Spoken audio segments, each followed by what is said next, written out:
Selamat pagi Bapak-Bapak dan Ibu sekalian. Good morning, distinguished guests. Good morning. Right, that is the spirit.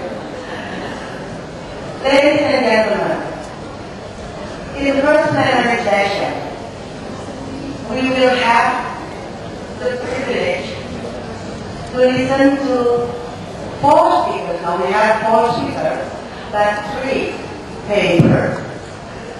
And they will present very interesting range of topics, which are aligned with the main theme of the conference, that is the national heritage and preservation and also dissemination.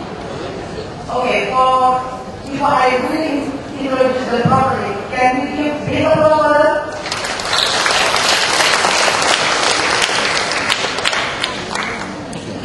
We will have Ms. Jennefer Nicholson from the IFLA, Secretary General, and then we will have Dr. Jennefer from India.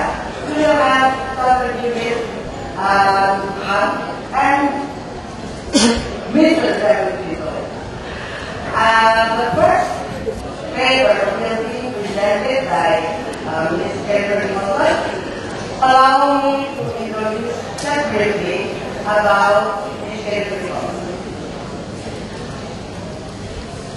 Ms. Nicholson has been with the Librarians General since September 2008. She is responsible for the strategy and operational direction and financial management of FIFA.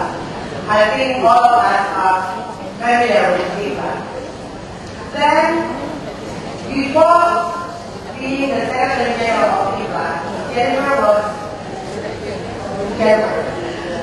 Executive Director of the Australian Librarians Association, the International Librarians Association, where we located. And to make it short, because she has very long range of experience, professionally and academically. For sure, we will have her presentation now, and I also would like to emphasize that Jennefer has graduate qualification in information management and in public policy. Jennefer, your time, and maybe for the audience, I have to tell you that we will not have any question and answer session, but you will be free to ask them after the session. Thank you for your understanding.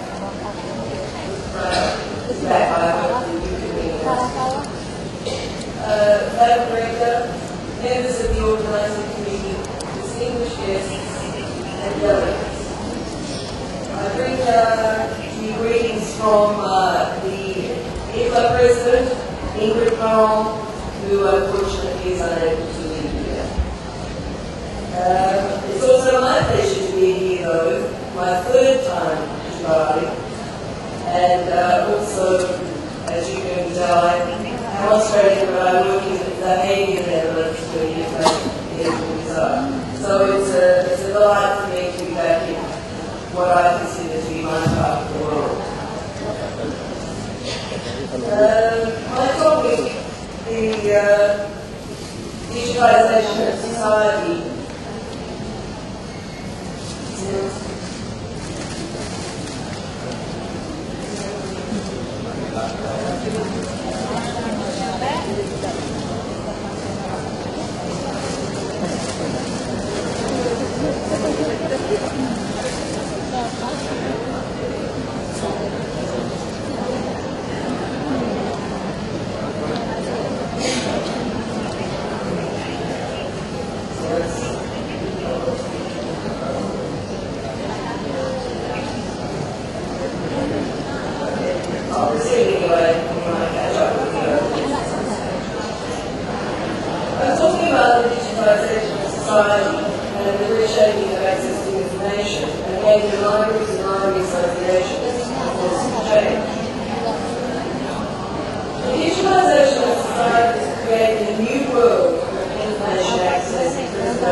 in which libraries must find new solutions to fulfill their roles in society. It also creates new opportunities for library associations to represent the interests of their members in society. The increasing need for public access to and preservation of electronic information resources, whether born digital or digitised, brings every library into the international arena. It is also increasingly important that library organisations now participate in multi-stakeholder forums and develop multi-traditional alliances across disciplines, other than those which we are more familiar, such as archives and museums. IFA is the trusted global voice of libraries, representing 1,500 members from over 150 countries. Through our strategic plan for 2015, and it's dated 2015, so that that's the end date for the World Summit of the Information Society reporting. IFA is working to empower libraries to enable the user community to have equitable access to information, to sustain and strengthen the role of libraries in the digital age, and to build the capacity of libraries and library associations to fulfil these functions. Our President Ingrid Carroll's presidential theme, Libraries, a Force of Change, reinforces IFA's strategy.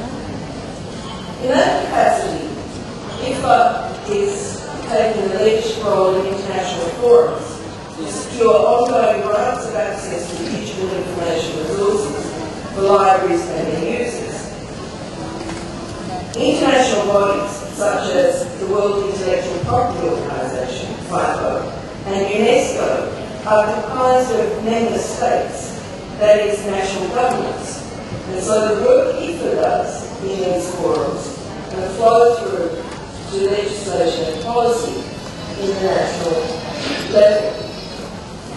The Internet Governance Forum, the IGF, is slightly different in that it has three constituencies: government, private sector, and civil society.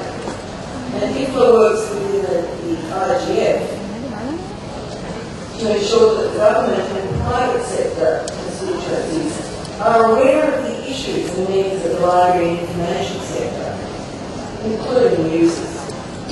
It is important, therefore, that IFA works closely with and supports national associations and library organisations in the essential role they play in informing their national government and in their advocacy on behalf of the library sector.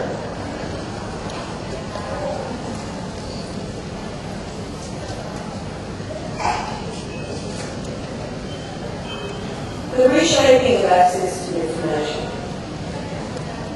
The most critical issue for the future of libraries is that libraries continue to have affordable access to electronic information that can be accessed by users beyond the physical library and may be preserved, particularly where this is for cultural heritage purposes. Libraries have to change their business models. Those that serve them well will use the services and preservation based on print resources that they own or acquire by deposit do not necessarily apply to access to or use of electronic resources.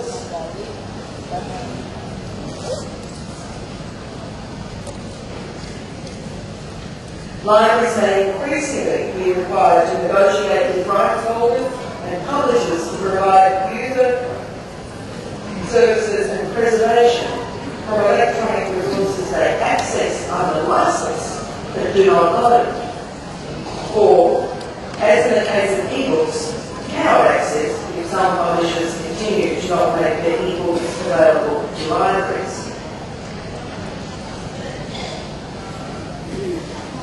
There are also significant changes in the availability of electronic resources in both the public and private domains. Now, everyone websites, social media, self-publishing, or initiatives such as under a Creative Commons license or through open access. On the other hand, access to the rights of use of electronic resources in a private domain is becoming more complex. We have now moved to an environment where the role of libraries in democratising access to information for society becomes even more important. So does the need for every librarian and library organisation to be fully aware of the implications of providing equitable access to digital information. In 2011, and as part of our strategic plan, IFA developed 5 key initiatives to better focus expertise and resources on significant issues for the library and information sector. I look specifically at 3 of those key issues and how they are contributing to improving access to electronic information and capacity building for librarians and library organisations so that they may make libraries a force for change. The digital content program is on about driving access to content and digital resources. We're working collaboratively to build a legal, technical and professional base that enables libraries to play a major role in collecting, preserving and offering wide access to all types of physical and digital materials as follows. With digital legal deposit, with a focus on legislative certainty for deposit and library user access. Digital lending, with a focus on library user access to e-resources and inter-organisation or cross-border uses compatible with fair use or fair practice. And mass digitisation, with a focus on either facilitating information exchange for the library sector. And the last, digital preservation, with a focus on legal mechanisms for harvesting and preserving all digital information and local content posted on websites and in social media. There are a number of activities underway to do this.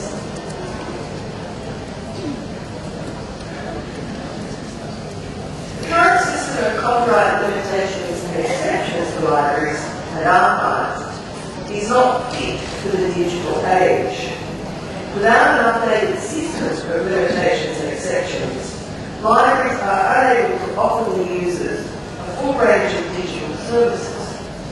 An updated system is needed to enable libraries to provide users with both traditional and new services in pace with technological change and to cooperate across national borders. IFA is working with the 185 member states of WIPO to gain support for a binding international agreement instrument on copyright limitations and exceptions to enable libraries to preserve their collections, support education and research, and lend materials.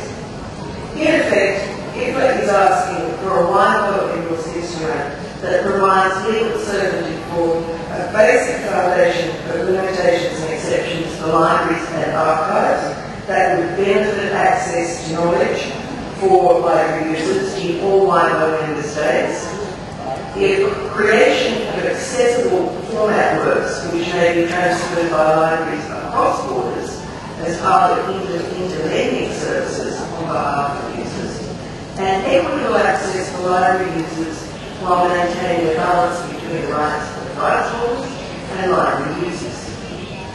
In May 2009, IFA presented to the WIPO Standing Committee on Copyright and Related Rights, the SCCR, the Statement on Principles on Copyright Exceptions and Limitations for Libraries and Archives, and this statement was subsequently adopted by the CDNL.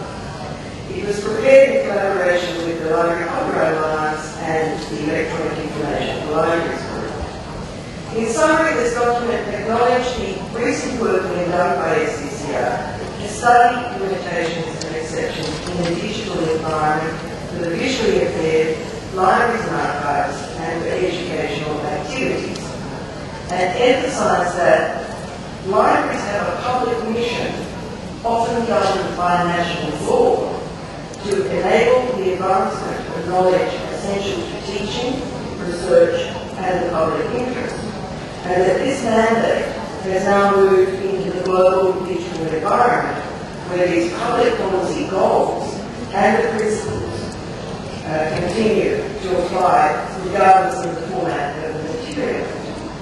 The absence of effective limitations and exceptions provisions for digital information constrains libraries from performing functions that copyright law has long intended to support.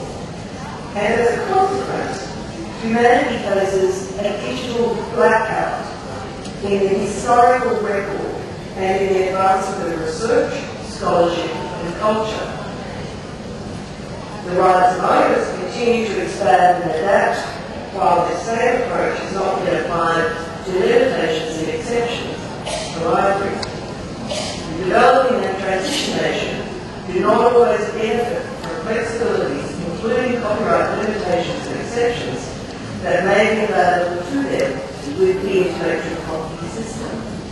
The global approach to limitations and exceptions is one of the central challenges facing the international copyright regime today. The statement then goes on to set out principles that need to be considered. For the first time ever, the Library CCR in the evening in November 2011 dedicated 3 days to the discussion of limitations and exceptions for libraries and archives. To guide libraries and member states in updating limitations and exceptions worldwide, library and archives groups, including it, will produce the treaty proposal on copyright limitations and exceptions for library and archives. The meeting concluded that the agreement to work on a list of topics relating to libraries and archives, which includes preservation, primary reproduction and supply of copies, legal deposit, library lending, parallel importation, cross-border uses, orphan works, retracted and withdrawn works, liability of libraries and archives, technological measures of protection, contracts, and the right to translate works. These topics will be discussed at the next SCCR meeting in July this year. This matter is critical to the future of library information services in all regions worldwide. As a non-government organisation, IFLA cannot be a member of WIPO, but is accredited by WIPO to attend its SCCR meetings. Our strategy is to inform and influence member state delegates at these meetings, and also to assist our national associations and library members to inform and influence their member state delegations. In response to our communications and questionnaire on national copyright law, we have received responses from the Asia-Oceania region from Australia, China, Fiji, New Zealand, India, and Japan. And Antonio Santos, the Director of the National Library of the Philippines, gave a presentation at the session on copyright challenges facing libraries and archives at a WIPO International Symposium on emerging issues in copyright and related rights in developing countries and countries with economies in transition, held in Washington in March 2012. IFLA would welcome working with more national associations and libraries to strengthen the influence library organisations have on member states within Asia and Oceania. A related concern is a push by some governments, mainly the United States of America, towards negotiating bilateral and plurilateral agreements that include copyright and intellectual property schedules, often in preference to signing up to multilateral agreements through international bodies such as WIPO. Bilateral and plurilateral agreements enable these governments to pursue their own public policy and private interests and agendas. Some governments therefore consider that signing a multilateral agreement constrains them by setting requirements that must also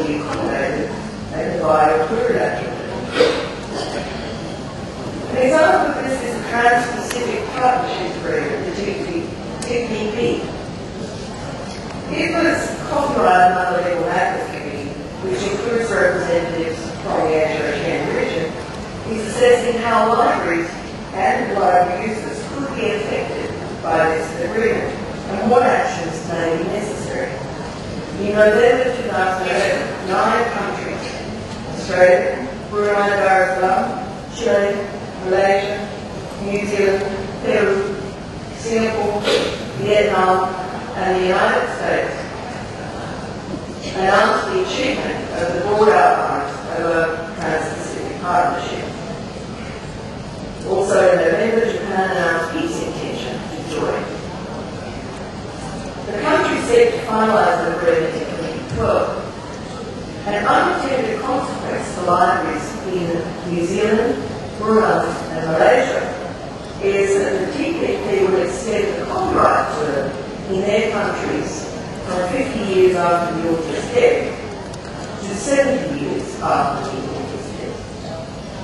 It believes that satisfactory resolution through a legal instrument of copyright limitations and exceptions is fundamental to libraries being able to continue to deliver these services in the digital age.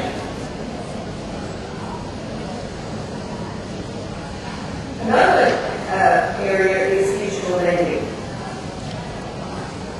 This is an increasingly issue for libraries given the lack of legal certainty for copyright limitations and exceptions for digital services and the emerging e-book market. The scholarly publishing market and the trade publishing markets are at different stages in relation to the availability of electronic resources for libraries.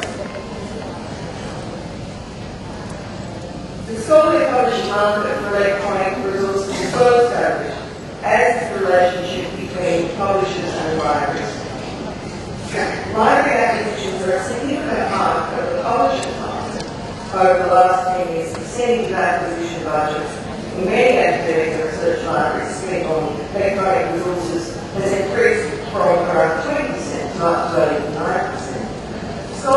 Scholarly publishers usually control the global rights of their content and market it directly, thereby making it easier to negotiate specific use of the resources under license contract, either individually or through consortium purchasing at national or even international levels. Digital access is usually provided through an internet connection and not usually downloaded to an Android device. Library e-learning of e-books published by trade publishers as fiction and non-fiction is yet to be resolved satisfactorily, and this is having a huge impact on the capacity of public libraries in particular to acquire and lend e-books. In comparison with scholarly publishing, where libraries hold a high market share, public libraries are small players with trade publishers that do not have the great market share to use as leverage in negotiation. Some publishers perceive library lending of e-books as loss of sales and facilitate opportunities for piracy. Most often the publisher's right for a work is regional only. Public libraries do not have a tradition of licensing or conservatory commercial purchase. So the circumstances for acquiring and lending e-books are different in many ways than for scholarly publishing. IFA has produced a background check on e-lending and will now proceed to develop policy guidelines that will elaborate on these and other technical issues not covered. Access and use capabilities such as interlibrary and cross-border lending will continue to be negotiated through the white discussions. Open access is a further mechanism for providing equitable access to digitized information, and IFA is committed to advocating for the adoption and promotion of open access policies, as set out in the Statement on Open Access, within the framework of the United Nations institutions, and to develop case studies and best practices to support advocacy for open access. IFA will advise its members in regard to promoting open access in national policies and in their communities, emphasising the importance of such policies for open access to knowledge, publicly funded research, and cultural heritage. Now, the cultural heritage. Many of the digitalisation issues of cultural heritage are largely covered under our digital content program and the work being done with WIPO. But in addition, IFA is pursuing two activities in the area of disaster reconstruction. Principles for engagement by IFA and its members in library-related activities in times of post-conflict or natural disaster recovery have been endorsed. And unfortunately, there are too many instances where we have to respond in that regard. IFA is also working on a project to identify and include in a register collections of cultural significance that are potentially at risk through political or economic circumstances. Okay, now making libraries and library associations a voice of change. This is another very important leadership role for IFA, and a key component of our strategy is to build the capacity of librarians and library associations to become stronger advocates locally, nationally and regionally. That is, to become a force for change. The role of library associations in particular is becoming more important in advocacy and as the voice for all libraries, library professionals and users. In some circumstances, individual libraries may be constrained in advocating for change because, for example, of their relationship with their funding body or wide legislation. This may present opportunities for the Library Association to be a unified and stronger voice for the library sector. IFA has introduced key initiatives and activities to support national associations and library organisations in this. A very important role of associations is in setting policies and standards. And in December 2011, IFA's board endorsed our statement on legal deposit, which outlines benefits and involve considerations for print and electronic legal deposit, whether in a mandatory or voluntary system of legal deposit, and our statement on corporate works, encompassing issues to be considered in promoting the public interest in access to such works while protecting owners' rights and countering the risk of infringement, which is particularly applicable for mass digitisation. These will prepare in consultation with our professional units and the Conference of Directors of National Libraries and are available to all of you on our website. Further supporting the recent results include the guidelines on key issues for e-book resource collection development, which again is on our website. And we are also currently working on some guidelines on privacy and use of social media and the IFA Digital Library Manifesto supporting guidelines. Another development this year is the IFA Trend Report. This is about access to digital information and knowledge. It's focusing on 3 global influence factors. Accessibility, this includes the digital divide, literacy and censorship. Content, which includes transformation and ownership. And technology, this includes infrastructure and devices. And these in relation to the impact they have for access to information within both public and private domains of the digital world. And the social, cultural, economic benefits of access, or conversely, the costs of not having such access. The Trend Report will be looking at the digital world, not the libraries. It's not going to tell you what your library will be like in 35 years. It will be about the digital world. But we hope it will produce valuable trend information that can then be applied by individual library organisations in futures planning and also position themselves to evolve in digital information environment. It can also be used by policymakers and the public to help them better understand the role of libraries in the digital world.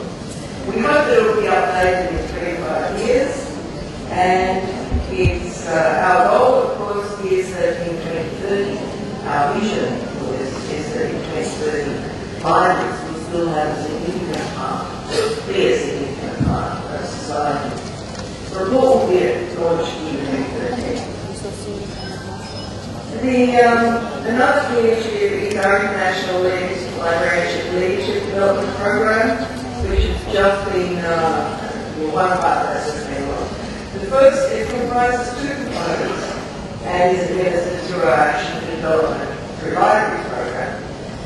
The BSLA, the Building Strong Libraries Association program, is offers a strategic and coordinated approach to the development and sustainability of libraries and library associations. It benefits associations, libraries and their communities. If a national association members can participate through a country project for up to 2 years, it pairs them with experts in the development of library associations to become better advocates for their library communities. By 2012, 8 national library associations have participated in the program from these countries: Ukraine, Lithuania, Peru, Argentina, Botswana, Lithuania, Lebanon and Nepal. We also offer smaller projects such as currently being done with the leadership development for executive board members and aspiring leaders of the Vietnamese Library Association. All of the training materials are available to our members, and there is an online learning platform, so anybody can take this if you're a member.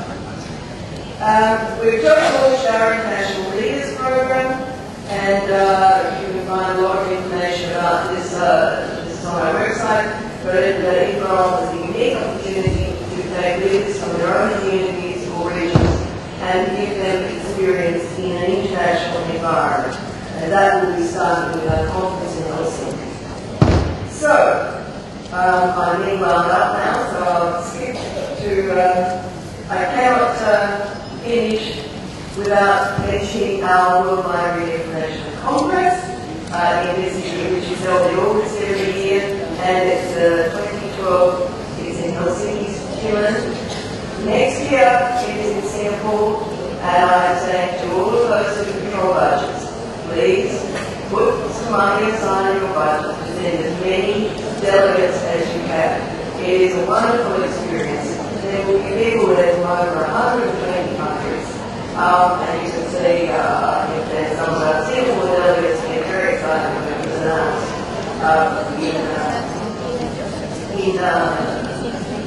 with the people last year. So, I look forward to seeing most of you again in Singapore next year, and please feel free to go on here to the website, join for L, it's a list that's very useful. You can communicate, share information, and